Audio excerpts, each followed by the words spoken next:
this country.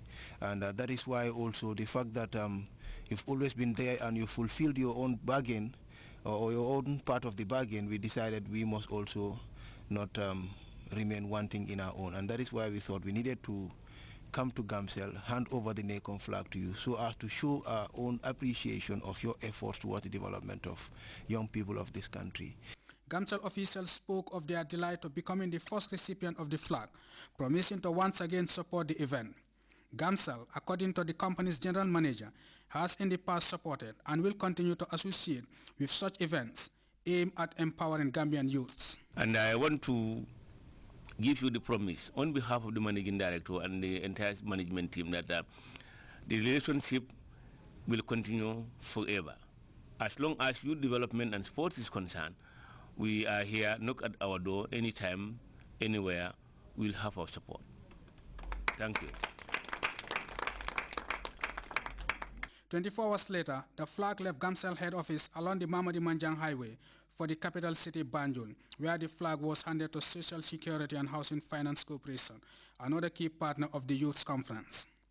Like Gamcel, Social Security and Housing Finance Corporation also assert their continuous support to the Youth Conference. We will be able and willing to contribute meaningfully so that they will go on and continue. But one thing I want to say is that whatever you're doing, it should be sustainable. This one-off thing doesn't work. You'll get the people all worked up, and then sooner or later, for one reason or another, people are not longer interested. And all the money you've gathered and all the effort you've made will go down the drain. But whatever you're doing should be sustainable. It should be going on. The next stop for the flag will be a nationwide tour, passing through all regions, before finally arriving at Janjanbureh, where the island settlement is expected to host close to 1,500 youths from all over the country. NACOF is the biggest gathering of the country's youths, and this year's event is anchored on the theme, redirecting and reorienting youth participation towards the productive sectors of the economy. Momodes Jalo, Grts. We'll take our first break. Stay tuned. At the lowest price ever. 3G AfriCell brings you the most affordable 3G internet bundles ever.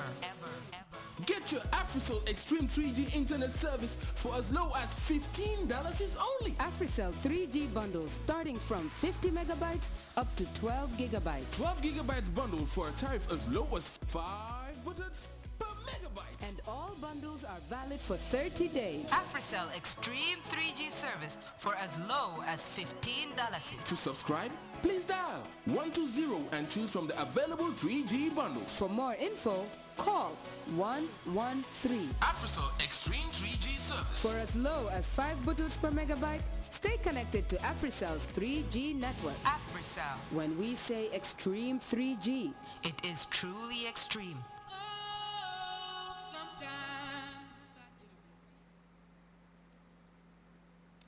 Welcome back. Nigeria's seemingly unending cycle of violence continues with another attack on a church congregation by a suspected suicide car bomber. Reports say at least 7 people died in the carnage. Nigeria has been hard hit by suspected Boko Haram-led attacks against mainly Christian targets. The latest incident in the city of Kaduna marks yet another escalation of tension between Muslims and Christians in the cosmopolitan settlement. We have details in this report. A suicide attacker drove a car bomb into a church in Nigeria's northern city of Kaduna Sunday. St. Peter's Church was full when the bomber forced a passage through the gates. The man coming with jeep, now coming with speed. When he see that there is roadblock, he cannot penetrate through the gate. He now went back, he put reverse. When he put reverse, he go back, he now come with speed. That nobody cannot control him. So when he enter, you now hear bomb blast. At least 7 people were killed in the attack in addition to the bomber. 145 were injured. Veronica was attending mass when the attack took place. The car came through the wall of the church and exploded at the back of the choir, where most of the victims were seated. A lot of people were injured. I heard some people had died, and I saw them lying on the ground. Authorities in Nigeria suspect an extremist Islamist group called Boko Haram is responsible for the Sunday car bomb attack. Boko Haram claimed responsibility for similar attacks on churches last June. Sunday, young Christians in Kaduna, armed with machetes, carried out reprisals against people they believed to be Muslims. One man was burnt alive and 2 others were killed by the mob.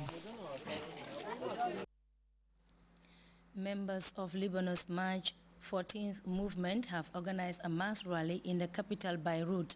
The group is calling for the resignation of Prime Minister Najib Mikati, whom they accused of having links to the Syrian regime. And authorities in Greece have arrested an investigative journalist who has now been charged for breach of privacy. The journalist is accused of releasing names from a list of alleged Greek tax evaders with Swiss bank accounts. We have details of those stories and others in this news roundup. Hundreds of protesters formed a human chain in Beirut Sunday. The protest, organized by the March 14 youth movement, moved on the Prime Minister's office, demanding his resignation because of his suspected links to the Syrian government. There have been a series of anti-government protests since the assassination of the top Lebanese security official, Wissam al-Hassan, earlier this month. Vietnam was hit by its strongest typhoon since the start of the season. Typhoon Son Din made landfall in the north of Vietnam late Sunday. Torrential rains damaged homes and cut electricity north of Hanoi. Strong winds destroyed large swathes of crops. The typhoon has been downgraded to a tropical depression in Vietnam after it killed dozens of people earlier as it swept over the Philippines. In Greece, an investigative journalist was arrested on charges of breach of privacy after publishing names from an alleged list of secret Swiss bank accounts. The names include 2,000 alleged Greek tax evaders. The list was first leaked in 2010 by a British bank employee and passed on to Christine Lagarde, who was French finance minister at the time. Kostas Vaxivanis is editor of the Hot Doc magazine, and he published the list Saturday. He faces a maximum 3-year jail sentence if convicted.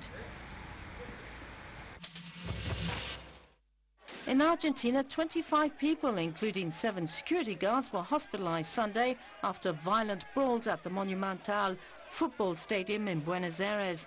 A fight broke out near the end of the Super Clásico match between the Boca Juniors and River Plate club supporters. One 18-year-old man is in a critical condition following a heart attack.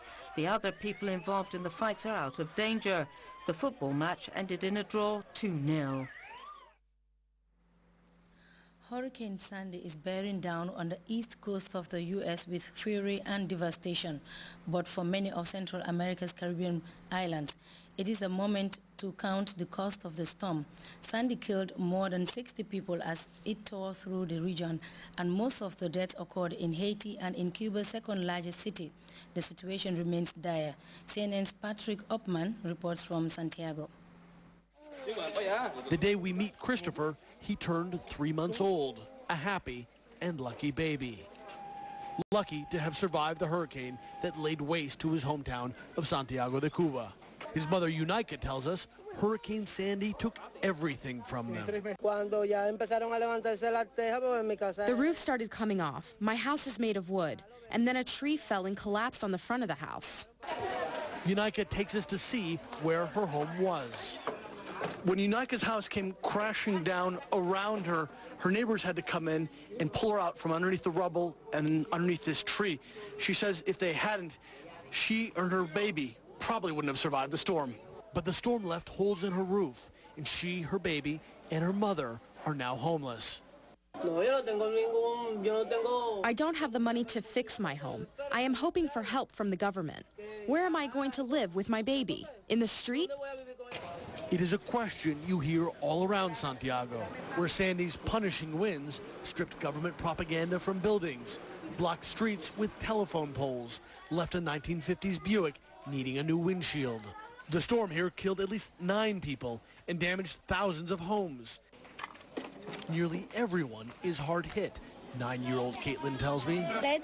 My house